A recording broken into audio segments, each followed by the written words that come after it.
Episode 13। तो चलिए शुरू करते हैं। मनन झल्लाते हुए बोलता है कि तू ये सब छोड़ और मुझे ये बता कि मैं उससे ऐसा क्या कहूँ जो वो उससे बात करने लग जाए। मैं ऐसा क्या करूँ? तो अंश कहता है कि देख, परी जी हैं वो बाकी सब लड़कियों से बहुत अलग है। बाकी लड़कियां बोलते बोलते नहीं थकती और इनके मुंह से एक भी शब्द नहीं निकलता। फिर मनन कहता है कि मैं भी यही पूछ रहा हूँ, कैसे बात करूँ? तो अंश कहता है कि मेरी पूरी बात सुन ले, बीच में क्यों बोल रहा है? तो मनन कहता है कि अच्छा बोल बोल बोल। फिर अंश कहता है कि तेरे सवाल का जवाब तेरे पास ही है। तू ऐसा माहौल बना सकता है जिससे उन्हें बोलने का माहौल मिले। वो अनाथ है, शायद इसलिए उनके अंदर खामोशी बहुत पहले से है। तो उनको ये एहसास दिला कि उन्होंने अपना कुछ नहीं खोया है। तू है जो उन्हें सारी खुशियाँ दे सकता है। कोई है जो उनका ख्याल रख सकता है अपनों की तरह, और वो है तू।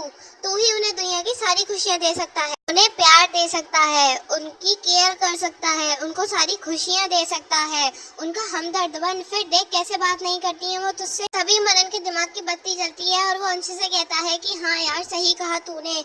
उनको अपने प्यार का इजहार करने से पहले जरूरी है कि मैं उन्हें प्यार का एहसास करवाऊं, उन्हें सारी खुशियाँ दूं, तभी तो मैं उन्हें अपने प्यार का और वो मेरे प्यार को समझेगी। अगर मैं उसे अभी बोलने गया तो मेरा प्यार एक तरफा हो जाएगा और वो नहीं समझेगी। अभी अंश कहता है बिल्कुल सही कहा मुन्ना तूने। मनन अंश को खुशी से गले लगाते हुए बोला कि बिल्कुल सही कहा तूने मेरा बच्चा, तू ही मेरा असली यार है। फिर वो उसके गालों पे किस करता है और कहता है आई लव यू मेरा बच्चा। फिर अंश मनन को गले लगाते हुए कहता है आई लव यू मेरी लैला। जब उन दोनों का ये सब आई लव यू चल रहा होता है तभी मनाली आ जाती है और उसे देखकर बहुत अजीब लगता है, क्योंकि वो दोनों ऐसे चिपटे हुए थे जैसे वो नए कपल हो।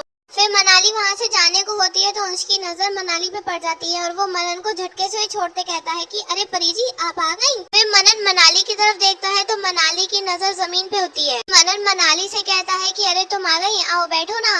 मनाली को डर लग रहा था इसलिए वो अपनी जगह से बिल्कुल भी नहीं हिली। इतना देखकर अंश वहाँ से खिसक जाता है कि इन दोनों को प्राइवेट टाइम दे दो।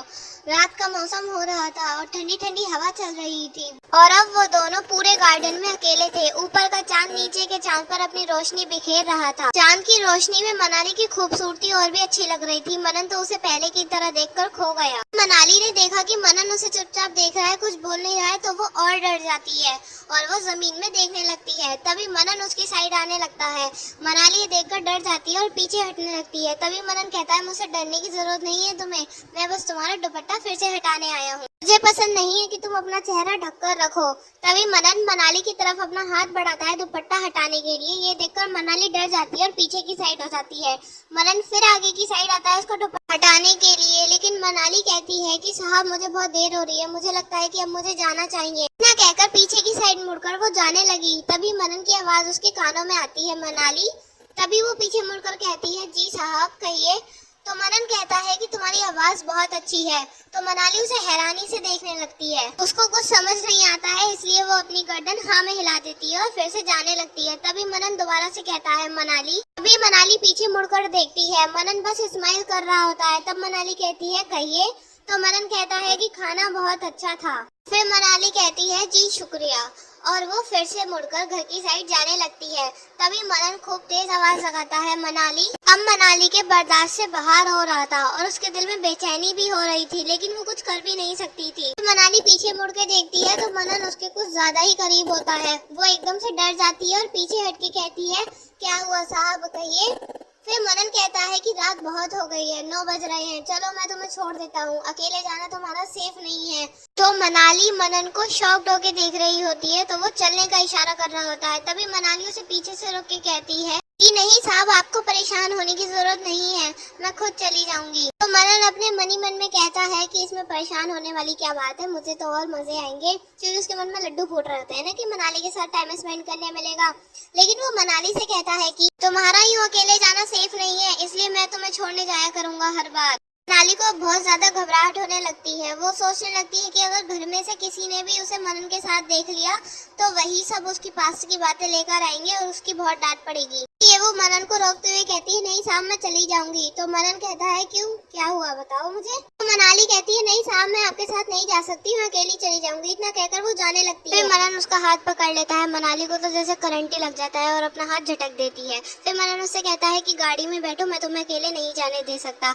मनाली को बहुत घबराहट होने लगती है। मनाली सोच में पड़ जाती है। मनाली को गाड़ी में ना बैठते हुए देखकर मनन उसका हाथ पकड़ता है और उसे जबरदस्ती गाड़ी में बैठा देता है। ये देखकर मनाली की आंखें नम हो जाती हैं। फिर मनन कार स्टार्ट करता है और मनाली की घर की साइड के लिए चलता है। फिर मनन बिना मनाली की साइड देखते हुए उससे कहता है कि डोंट वरी, तुम्हें तुम्हारे घर ही पहुंचाऊंगा, कोई भी गलत ख्याल अपने दिमाग में मत लाना। मनन की ये बात सुन के मनाली के दिल पे जैसे गर्म शीशा घुल गया हो। फिर मनन बिना मनाली की साइड देखे गाड़ी दौड़ाने लगता है और वो देखता है कि मनाली कभी उसे देख रही है, कभी रास्ते को देख रही है। लगता है कि मनाली उसे देख रही है तो वो मनाली की साइड देखता है तो मनाली खिड़की से बाहर की साइड देखने लगती है। इतना देखकर मनन बहुत स्माइल करने लगता है और कहता है कि एक बात पूछूं तुमसे।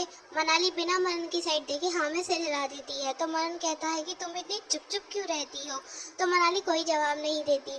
मनन फिर से पूछता है लेकिन मनाली फिर कोई जवाब नहीं देती है।